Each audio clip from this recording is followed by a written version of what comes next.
Hello everybody and welcome to Stellaris. So this will be episode 0 of this series where we kind of go through the new game's setup, who my race is and what all of the settings and everything that we're going to be doing.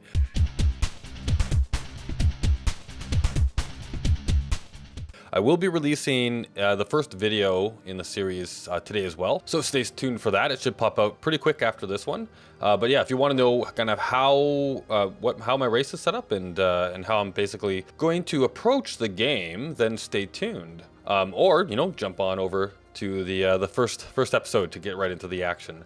So I'm playing as the Knights of Anubis. This is my custom race. They are. Let me see if I go to the edit. Here we can see what they actually. So I'm using the mammalian, and I picked this particular profile because I thought it was out of all of them, I went through them all, and this is the one that looked close enough to a jackal as I could find. The species name is the jackal folk, so that's, I don't know, that's the best I could come up with. Knights of Anubis, I'm using the anthropod leader names, and I don't know, I just picked one that looked interesting, so we'll go with that. The traits, though. So here we go. In the traits, I've decided to go with, so they're going to be industrious, which means that they get plus 15% minerals. They are natural engineers, so they get plus 15% engineering output, and they are intelligent. So that means that they get 10% engineering output, 10% physics output, and 10% society output, so for their research skills. Now, to balance this, right, you have to put other things on here. So I went for non-adaptive, so habitability minus 10%. That means that they're going to have a harder time finding new planets. They're also fleeting, which means that they have a shorter lifespan, so it's a minus 10 years on their lifespan. Kind of the role play aspect. I'm going to try and play this race in a certain way, and I'm going to use these traits to kind of build on top of that. So kind of the plan that I have for this series is I want to ultimately get to the megastructure. So I do have the Utopia DLC for this as well, and I'm really interested in building a ring world. That's kind of like my big thing right now. So that's why I went with what I've got going on here. So I wanted them to be, I thought that it would make sense for this race to be, quite intelligent and quite naturally adept at engineering, right? So that's why I went with these types of bonuses here, so that they can research things, and that they're natural engineers, and that they're and minerals, they're industrious with their minerals, all that kind of stuff. But to balance that with the fleeting and the non-adaptive, that's like, so habitability minus 10%, that's kind of why they use their engineering to move them forward, right? So they can't just go out there and inhabit whatever planet they come across. So that has driven them to build their own habitats, right? And the leader lifespan, this is going to come in to something else that I want to play with as well in the series. But if we go to ruler, so we're going to start off with me, I guess, being the ruler. The ruler title is the Golden Jackal. Why not? We're going to use continental worlds as our base home type, because this is my first playthrough, and one, they're pretty, and two, we do want to try and keep this. I don't want it to be too difficult right off the start until I kind of get better at the game. So here we're gonna go with just a continental climate, wet climate. Next, like if we do another playthrough of this, maybe we'll try different types of worlds. The city, I went with the anthropod style city. I thought that looked the coolest out of them all, for me anyway. I liked it a lot. Government ethics. So this is the next kind of like big thing.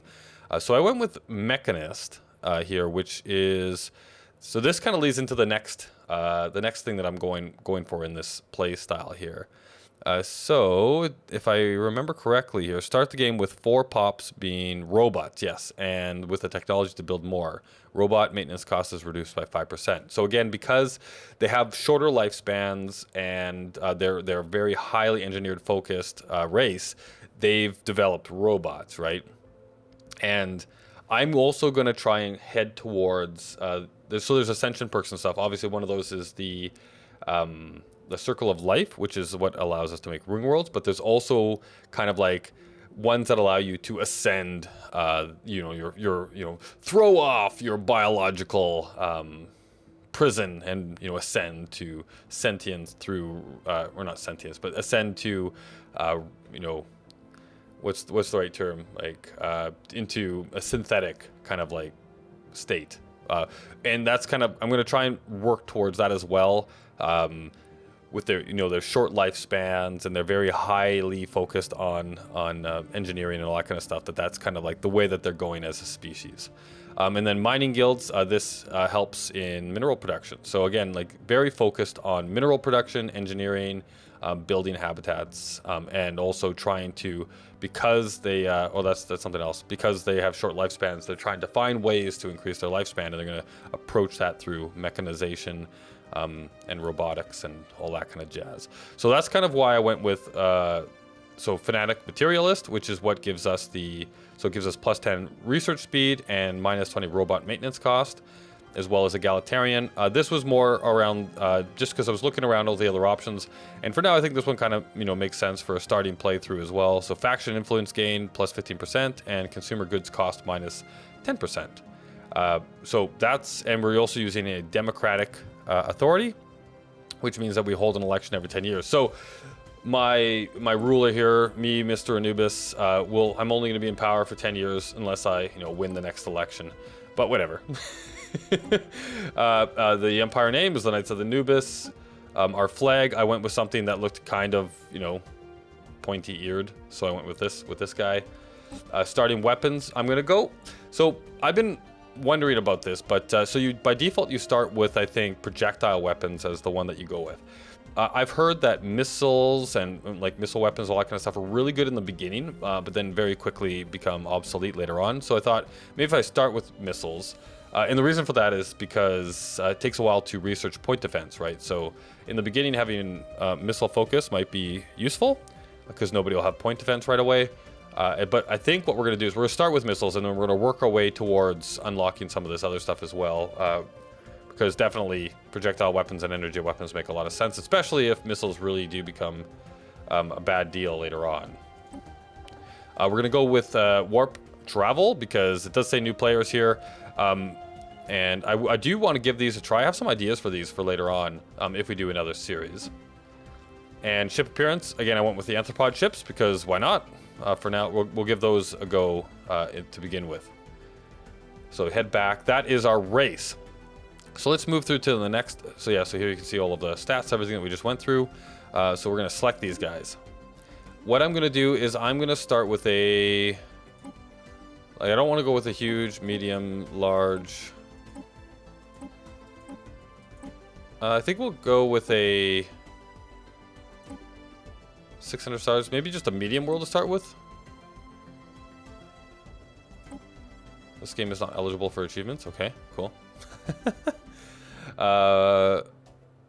Medium world, a spiral, four-armed galaxy, advanced AI starts. We're gonna pull that down to 0 to begin with here. We're gonna have 9 AI empires. We're gonna have 2 fallen empires. Sure. Habitable worlds is gonna be 1x, so just normal habitability. AI aggressiveness, sure, will be normal. Difficulty will be normal. What are the options here? Hard, insane. Oh my goodness, normal. Yeah, so we'll start with normal. Allowed FTL methods. People can use whatever they want. I do have an idea for this too in the future. Another series where I was thinking of limiting this to a specific type and playing that way. But for now, we'll leave that as any. Empire placement, random. Yep, that works for me.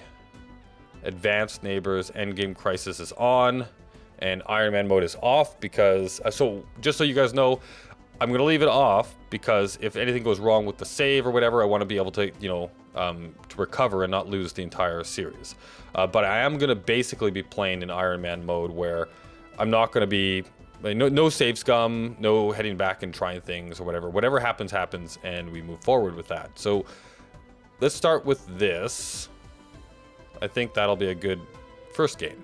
All right, so here we are. We are paused. This is the beginning of the game. So I'm going to leave the first episode here. You guys have seen my setup. So this is episode 0. And so we'll be back with episode 1 where we actually get into the game. So I hope you guys are excited for this as I am. And I will see you all in episode 1. Bye-bye for now.